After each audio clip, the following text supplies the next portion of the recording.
Shalom, selamat malam Bapak Ibu Saudara yang dikasihi Tuhan Yesus Kristus. Selamat kita berjumpa kembali dalam renungan pada malam hari ini. Kita bersyukur kepada Tuhan yang baik, yang selalu menyertai dan memberikan kita kekuatan dalam segala hal. Sebelum kita mendengarkan renungan firman Tuhan, mari kita berdoa. Bapa Surgawi, Bapa dalam nama Tuhan Yesus Kristus, Tuhan dan Allah kami yang hidup dan berkuasa, Tuhan yang selalu beserta kami dalam segala keadaan. Terima kasih untuk penyertaan-Mu, kekuatan yang Tuhan berikan, sehingga kami dapat melewati semuanya. Kuasa-Mu yang memampukan kami. Saat ini kami mau mendengar sabda firman-Mu. Urapilah kami agar kami mengerti dan mentaati setiap kehendak-Mu. Dalam nama Tuhan Yesus kami berdoa. Haleluya. Amin. Saudara yang dikasih Tuhan, ayat firman Tuhan saat ini terdapat dalam Efesus 6 ayat yang ke-11. Tertulis demikian. Kenakanlah seluruh perlengkapan senjata Allah, supaya kamu dapat bertahan melawan tipu muslihat iblis. Saudara yang dikasih Tuhan, Kementerian Komunikasi dan Informatika atau Kominfo mencatat ada sekitar 130.000 orang yang menjadi korban penipuan online sepanjang tahun 2022. Penipuan sudah ada sejak dulu dan terus ada sampai sekarang. Di zaman teknologi informasi saat ini, penipuan merambah sampai ke aplikasi handphone. Ada begitu banyak aplikasi yang bersifat dan bertujuan untuk memperdayai dan mau mengambil data serta merugikan pemilik handphone secara materi. Tanpa sikap hati-hati, kita akan mudah menjadi korban. Iblis adalah bapa dari penipuan. Firman Tuhan mengatakan bahwa iblis adalah bapa dari segala dusta. Hawa telah menjadi korban pertama dari dustanya. Cara iblis mendustai begitu lihai dan sangat memperdayai. Kelihatannya benar tapi sebenarnya salah. Kelihatannya asli tapi sebenarnya palsu. Dalam Efesus 6 ayat 11 ini, kita semua dinasihati untuk mengenakan seluruh perlengkapan senjata Allah, supaya kita dapat bertahan, bahkan menang melawan tipu muslihat iblis. Iblis sebenarnya tidak bisa menang. Itu sebabnya yang ia gunakan adalah tipu muslihat. Ia berusaha menipu, memperdayai. Dan bila kita terkena atau terpedaya dengan tipuannya, disitulah akan terjadi kekalahan. Tapi selama kita tetap berpegang pada firman Tuhan, maka kita akan mengalami kemenangan. Ada setidaknya 3 bentuk tipu daya iblis. Yang pertama adalah tipu daya kekayaan. Iblis atau setan seringkali menggunakan kekayaan atau materi sebagai alat untuk memalingkan fokus kita, sehingga kita tidak lagi mengasihi Tuhan dengan segenap hati. Akar dari masalah yang berhubungan dengan kekayaan adalah cinta akan uang, dan ini membuat kita mudah jatuh kalau iblis memakai tipu daya, materi dan kekayaan. Bentuk yang kedua adalah tipu daya kenikmatan daging.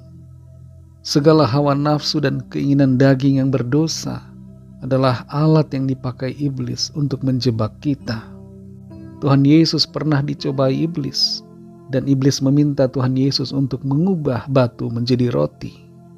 Kalau saja Tuhan Yesus fokus kepada kedagingannya, maka ia akan kalah pada iblis. Tapi Tuhan Yesus mengajar kita semua dan memberi teladan bahwa kita harus hidup menuruti keinginan Roh Kudus, dan kita harus melawan setiap keinginan daging yang berdosa, supaya kita tidak mudah jatuh kepada perangkap iblis. Bentuk tipu daya yang ketiga adalah tipu daya melalui situasi atau apa yang dilihat mata. Tidak jarang iblis memakai situasi yang kelihatan di depan mata kita untuk memperdayai kita. Apa yang kelihatannya menguntungkan atau menyenangkan di mata kita seringkali berbeda dengan apa yang dikehendaki Tuhan. Jangan selalu mengandalkan apa yang dilihat mata kita. tapi bersandarlah kepada Tuhan, berpegang pada firman-Nya, supaya kita tidak terjebak dalam perangkap setan.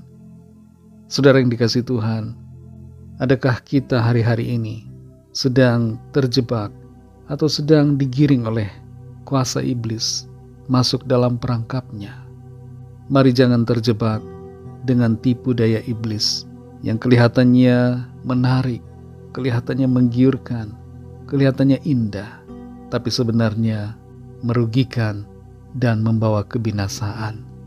Tetap berpegang pada firman Tuhan, pakai seluruh perlengkapan senjata Allah, sehingga kita berkemenangan dan terus mengalami kemenangan di dalam segala perkara. Mari kita berdoa.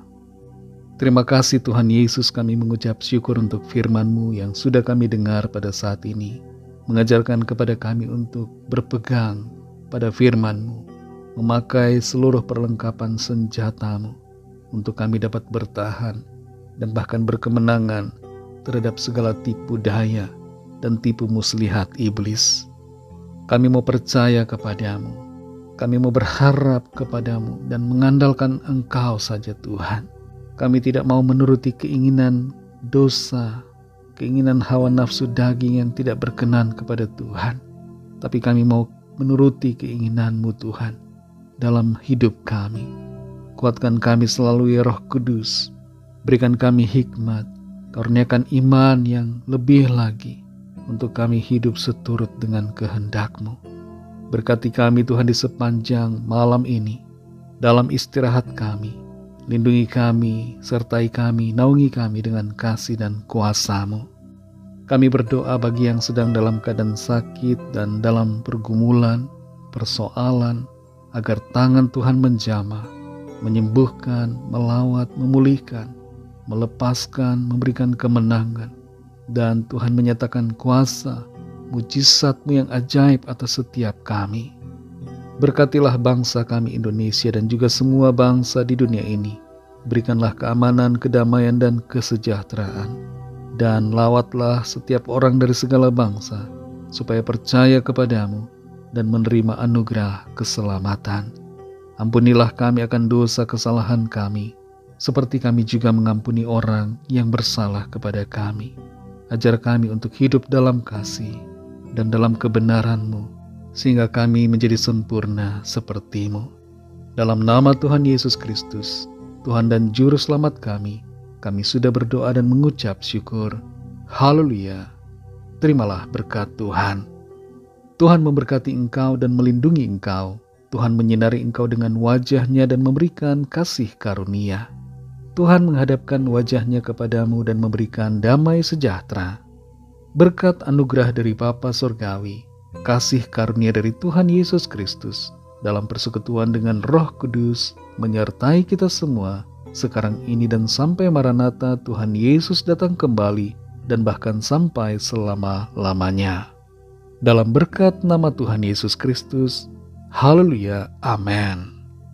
Puji Tuhan, saudara yang dikasihi Tuhan, saya percaya firman Tuhan menjadi berkat dan kekuatan buat saudara semua, dan Roh Kudus akan menolong saudara untuk lebih lagi memahami kebenaran firman Tuhan. Tuhan Yesus memberkati saudara semua.